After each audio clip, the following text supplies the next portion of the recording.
अलग अलग मुद्दों, अलग अलग मकसदों को लेकर के नीतीश ने यात्रा की और उन्हीं यात्राओं के दम पर वो बिहार में एक छत्र राज करते रहे, चाहे वो गठबंधन कोई भी रहा हो, मुख्यमंत्री नीतीश कुमार ही रहे। आने वाले 2025 के चुनाव से पहले जितने तरह की यात्राएं हो रही हैं वो साफ बता रही हैं कि कहीं ना कहीं नीतीश कुमार और बिहार दोनों के समीकरण को लेकर के, दोनों के भविष्य को लेकर के, कौन होगा भविष्य, इसकी अब रेस शुरू हो चुकी है, दौड़ शुरू हो चुकी है। प्रशांत किशोर का कहना है कि जनता का राज जनसुराज होगा, वो उसके लिए प्रयास कर रहे हैं और इस चुनाव में उन्होंने अपने उम्मीदवार भी उतारे हैं।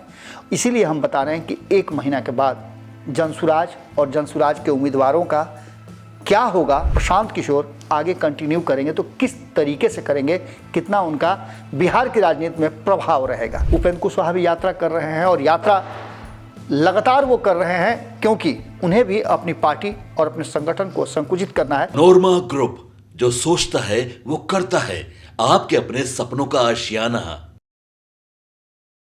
नमस्कार, एक बार फिर से आपका बहुत बहुत स्वागत करते हैं, अभिनंदन करते हैं। भीतर की बात लेकर के हाजिर हुए हैं और भीतर की बात में आज एक अलग विषय है हमारे पास। वो विषय है कि नीतीश कुमार का उत्तराधिकारी कौन होगा। ये चर्चाएं आप खूब सुन रहे होंगे, लेकिन अब उसका वक्त भी आ गया है और उसकी शुरुआत भी हो गई है। बहुत दिनों के बाद आज नीतीश कुमार अपना मुँह खोले हैं।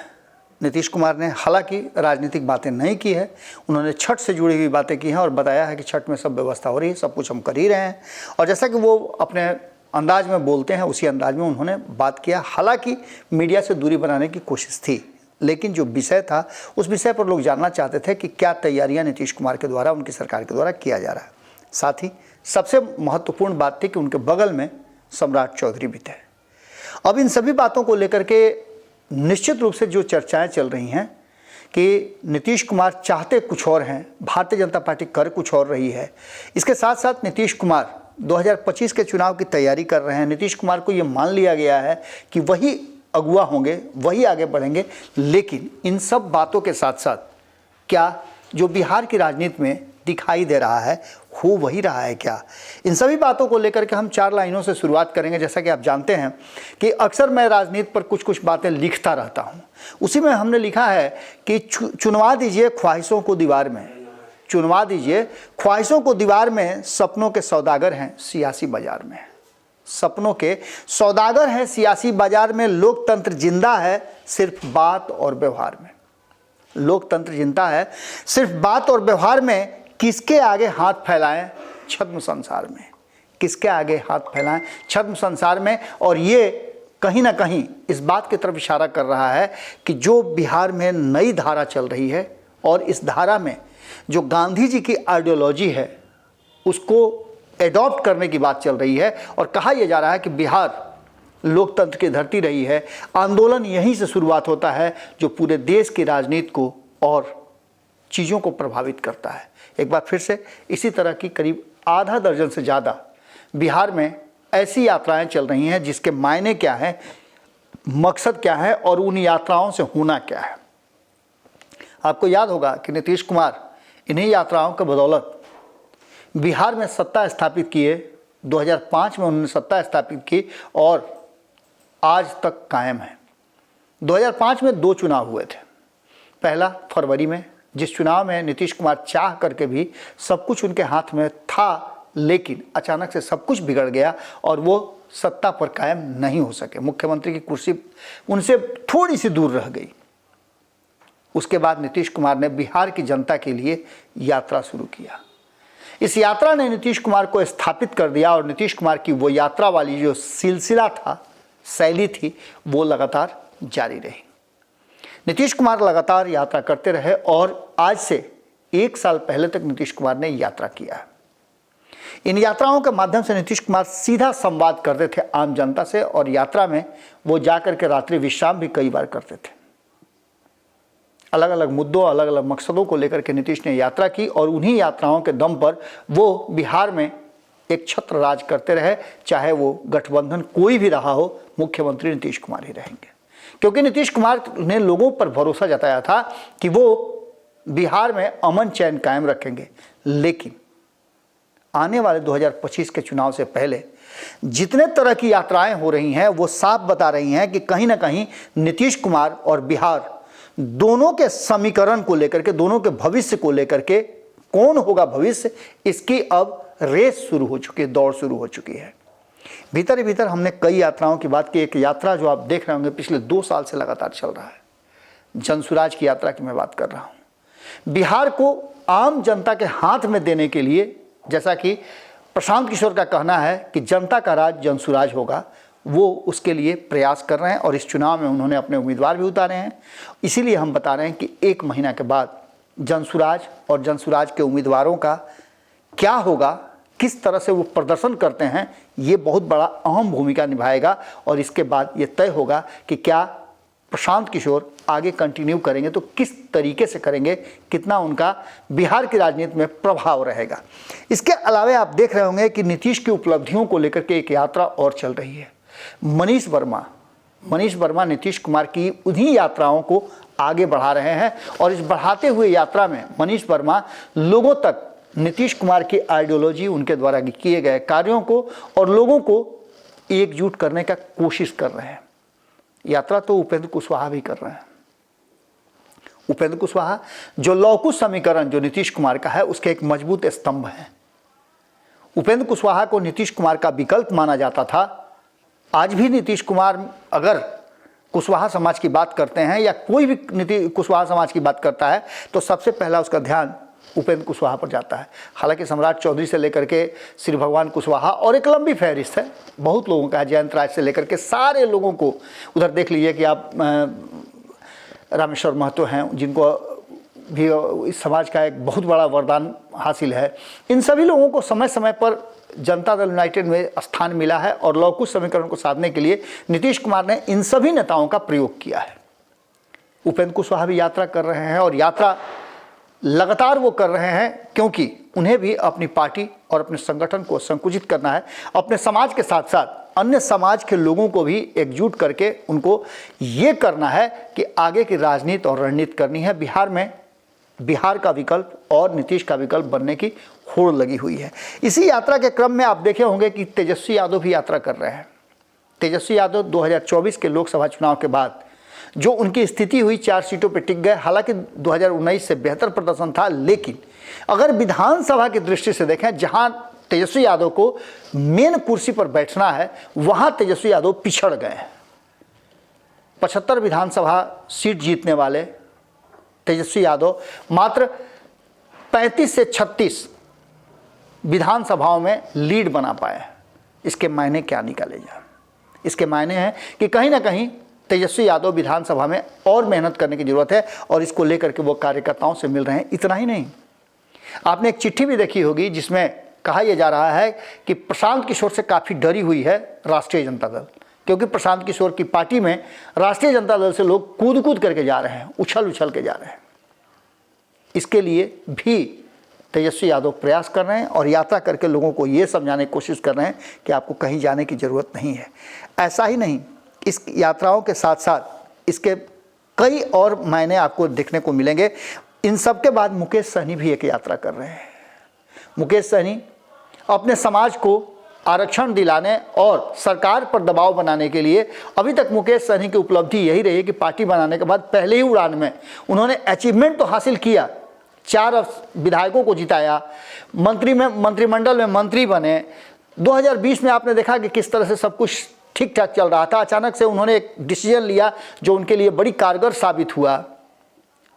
हालांकि हाइपोथेटिकल है, क्योंकि अगर वो महागठबंधन में होते तो अगर ये सीट जीत करके आते, इससे ज़्यादा भी सीटें उनको मिल सकती थी और ऐसी स्थिति में वो कुछ और बड़ा कर सकते थे। लेकिन जो उनके हाथ में मिला उसको उन्होंने ग्रैब किया और 11 में से उन्होंने 4 सीटें जीत करके सरकार में अपने आप को कायम रखा और उनके बदौलत ही 2020 में सरकार भी थी। ये भी बात कहीं से इनकार नहीं किया जा सकता है।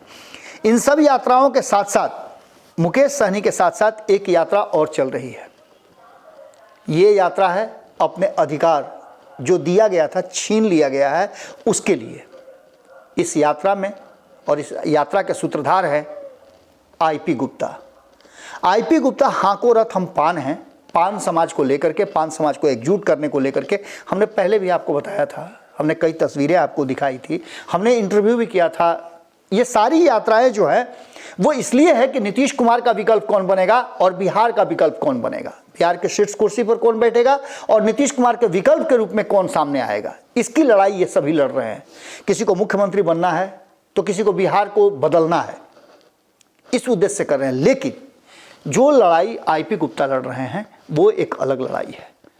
एक समाज को एक खास वर्ग में रखा जाता है और उस वर्ग से वो अपने आप को बाहर निकालने की कोशिश करता है। हालांकि उस वर्ग में और भी लोग हैं। शेड्यूल कास्ट की अगर बात करें तो 5 समाज के लोगों से आप बात कीजिए और बाकी के समाज के लोगों से बात कीजिए। 5 समाज के लोगों ने इस आरक्षण की, जो उनको आरक्षण मिला था, उस आरक्षण का पूरा उपयोग करने की कोशिश की है, अपने समाज को बेहतर बनाने की कोशिश की है। और 2015-16 से लेकर के अब तक इन 7-8 वर्षों में उन्होंने अपने आप को बेहतर बनाने की कोशिश की है और इस बेहतर बनाने में आईपी गुप्ता का बहुत बड़ा हाथ था। अचानक से एक फैसला आता है कोर्ट का जिसमें सरकार की नाकामी बता रहे हैं वो कि सरकार अगर चाहती तो ये आरक्षण का दायरा समाप्त नहीं होता और हम जिस तेज़ी से आगे बढ़ रहे थे हम बहुत जल्द स्वयं कह देते कि हम अब डेवलप कर चुके हैं। लेकिन ऐसे समय में हमारे साथ छल हुआ, धोखा हुआ, हमें उस कैटेगरी से निकाल दिया गया जिससे हमारे समाज को अचानक से बहुत बड़ा झटका लगा है और सभी लोग यात्रा कर रहे हैं और ये आंदोलन कर रहे हैं। आपने सुना होगा कि बिहार में यात्राएं खूब होती हैं, खूब यात्रा होती है और सारी यात्राएं चंपारण से शुरू होती है। लेकिन असल में चंपारण यात्रा की नहीं बल्कि आंदोलन की धरती है। आंदोलन जितने भी शुरू हुए हैं उन सभी आंदोलन को शुरू करने के लिए सबसे पहले चंपारण की धरती चुनी जाती है। लगातार अभी यात्राएं चल रही हैं। कई लोग यात्रा चुनाव में आकर के अपना समाप्त कर चुके हैं, ब्रेक ले चुके हैं, लेकिन आईपी गुप्ता का यात्रा अभी भी निर्बाध गति से जारी है। इस यात्रा के माध्यम से वो अपने समाज को एकजुट कर रहे हैं और अपने हक हुकूक, जो उन्हें अधिकार मिला था, आरक्षण मिला था, उसे वापस लेने के लिए अंतिम सांस तक लड़ने की बात कर रहे हैं और इस आंदोलन को वो और ज़्यादा मजबूत करते जा रहे हैं। कई तस्वीरें हैं जो आपको हम चाहेंगे दिखा देते हैं। हम तस्वीरों को आप चाहेंगे कि हम उन तस्वीरों को दिखाएं। यात्राएं तो सभी कर रहे हैं लेकिन आंदोलन यात्रा के माध्यम से करने वाले आईपी गुप्ता की कुछ तस्वीरें हैं जो आप देखिए। छोटे छोटे बच्चों को भी आप देखे होंगे कि वो खुल करके इस बात को कह रहे हैं। एकदम अबोध बच्चे, उन्हें भी एहसास हो गया है कि हमें उस पेड़ से काटा गया है जिस पेड़ पर मेरा बसेरा था। आप अक्सर देखिएगा कि उन चिड़ियों को परेशानी होती है, पेड़ काटने वाले को जरा भी दर्द नहीं होता है, लेकिन जब पेड़ कट जाता है तो उन चिड़ियों का घोंसला जो उजड़ता है उनके लिए कितना तकलीफ होगा, क्योंकि बड़ी मुश्किल से एक एक तिनका चुन करके कोई घोंसला बनाता है। और यही दर्द, यही बात आईपी गुप्ता के समाज के लोगों का है, जिसको आईपी गुप्ता ने समझा है और वो यात्रा पर निकले हुए हैं, आंदोलन यात्रा पर निकले हुए हैं। सबसे अंतिम में मैं आपको उस यात्रा की बात कर रहा हूं जो यात्रा पिछले 19 साल से बिहार में नहीं हो रही थी, लेकिन अचानक से उस यात्रा की जरूरत क्यों पड़ी। वो भी 10 साल से ज़्यादा हो गए हैं, लगभग 10.5 साल हो गए हैं भारतीय जनता पार्टी को केंद्र की सत्ता पर बैठे हुए, और वो भी पूर्ण बहुमत की सरकार में। भारतीय जनता पार्टी को किसी की ज़रूरत नहीं थी, वो इस देश को हिंदू राष्ट्र घोषित कर सकती थी, लेकिन इस मुद्दे को फिर से बिहार में पनपाने का, उसके लिए यात्रा करने की ज़रूरत क्या पड़ी थी। नीतीश कुमार है, नीतीश कुमार क्राइम, करप्शन और कम्युनिज्म से कोई समझौता नहीं करते हैं, ये दुनिया जानती है। नीतीश कुमार ने इस बिहार को नक्सलवाद से, आतंकवाद से और जो हिंदू मुस्लिम या अन्य सामाजिक जो कुरीतियाँ थी, जो विद्वेष होते थे, दंगे होते थे, उन सब पर विराम लगाया है। तो फिर आज हिंदू स्वाभिमान की यात्रा लेकर के गिरिराज सिंह को क्यों निकलना पड़ा, ये सवाल बड़ा है। और इस सवाल का जैसे ही जवाब आप खोजने जाइएगा ना, तो आपको सीधे नजर आएगा कि नीतीश का विकल्प कौन बनेगा और बिहार में कौन होगा नेक्स्ट। इस उद्देश्य को लेकर के भारतीय जनता पार्टी अपने उसी आइडियोलॉजी पर उतर गई है, यानी कि भारतीय जनता पार्टी ने भी सत्ता के लिए, अपने आप को स्थापित करने के लिए और बिहार में शीर्ष कुर्सी पर बैठने और नीतीश कुमार को रिप्लेस, उनका उत्तराधिकारी बनने के लिए यात्रा शुरू की है। इन सभी यात्राओं में जो सबसे अलग यात्रा है, उन 2 ही यात्रा है। एक, अगर गंभीरता से देखा जाए तो मुकेश सहनी लड़ रहे हैं, जो अपने समाज को आरक्षण दिलाने के लिए लड़ रहे हैं, और एक जो दिए हुए आरक्षण को छीन लिया गया है उसके लिए कर रहे हैं। यानी दोनों की लड़ाई धीरे धीरे करके परवान चढ़ रही है।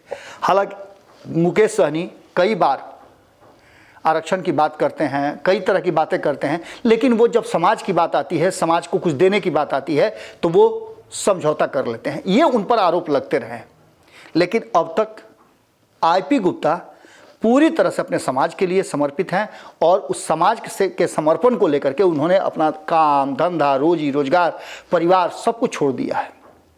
देखना दिलचस्प होगा कि इन यात्राओं ने बिहार को कई बार बदला है। एक बार फिर से इन यात्राओं का उद्देश्य क्या होता है? नीतीश की कुर्सी और बिहार किसी दूसरे के हाथ में जा सकता है, और ये यात्राएं उसमें अपनी भागीदारी निभा सकती है। अगर ऐसा होता तो फिर चिराग पासवान भी कोई यात्रा निकालते हैं। चिराग पासवान अभी भी यात्रा से दूर हैं, और वो खुद अपने बिहार फर्स्ट, बिहारी फर्स्ट और अपने मंत्रालय के साथ साथ केंद्र में सत्ता कैसे रहे और बिहार में नीतीश कुमार के साथ सामंजस्य बिठा करके कैसे बिहार को बेहतर बिहार बनाया जा सके, इस पर काम कर रहे हैं। यानी कि कहीं ना कहीं आने वाला जो 1 महीना है वो बिहार की राजनीति, बिहार का मिजाज, और बिहार में कौन होगा जो बिहार को लीड करेगा और नीतीश कुमार का विकल्प बनेगा, इसकी लड़ाई जारी है। जुड़े रहिएगा भारत लाइव के साथ। भीतर की बात में हम आपसे यही विदा लेते हैं। ज़रूर आप कमेंट बॉक्स में बताइएगा कि ये एपिसोड आपको कैसा लगा। अगर अच्छा लगा या आपका कुछ सजेशन है तो ज़रूर दीजिएगा, क्योंकि भीतर की बात में हम ऐसे ही विषय लेकर के आते हैं जो पब्लिक डोमेन में नहीं है। आपके सपनों को हमने सजाया है, ई होम्स पैनोरमा को हमने बनाया है। ई होम्स मेरा एक सपना था जिस पे मैं पिछले 4 साल से काम कर रहा था। हमने जो बनाया है वो सबने है माना। ई होम्स पैनोरमा में हो आपका भी आशियाना। और फाइनली हमने 2021 में इस प्रोजेक्ट को लॉन्च किया। बहुत लोग अप्रिशिएट कर रहे हैं कि पूर्णिया जैसे शहर में, बिहार के, एक तो बिहार की बात करें उसमें भी पूर्णिया जैसे छोटे जगह में इस तरह का लाइफस्टाइल देना, ये सुन के हम लोगों को बहुत अच्छा लगता है। ई होम्स में हमने कुछ और भी किया है, जैसे हम जिस जगह में रह रहे हैं हमारे फैमिली सिक्योर हो, उनको सिक्योरिटी का ध्यान में रखा है। आपकी सुविधा और सुरक्षा आपके लिए खास है, ये आपका विश्वास है। इसमें आर्टिफिशियल इंटेलिजेंस का 7 लेयर सिक्योरिटी का हमने इस्तेमाल किया है। लस ग्रीन कैंपस को बनाया है। यदि हमारा बाउंड्री वाल है तो वो वर्टिकल गार्डन है। ये जितनी भी फैसिलिटी होता है एक इंटरनेशनल टाउनशिप में ई होम्स है, ये हम लोग विश्वास नहीं कर पा रहे हैं। जो भी हमारे मित्र, दोस्त या जो भी हमारे बाहर के बाहर आते हैं तो हम लोगों को बहुत अच्छा सुनने को मिलता है और बहुत अच्छा क्रेडिट मिल रहा है। वो सारा हमने सिर्फ एक बिल्डिंग नहीं बनाया, हमें एक बहुत अच्छा लाइफस्टाइल दिया ई होम्स में, और मेरा एक सपना था जिसको मैं आज फुलफिल होते हुए देख पा रहा हूँ। ये आपका आवास है। ई होम्स पैनोरमा में अब आपका निवास है।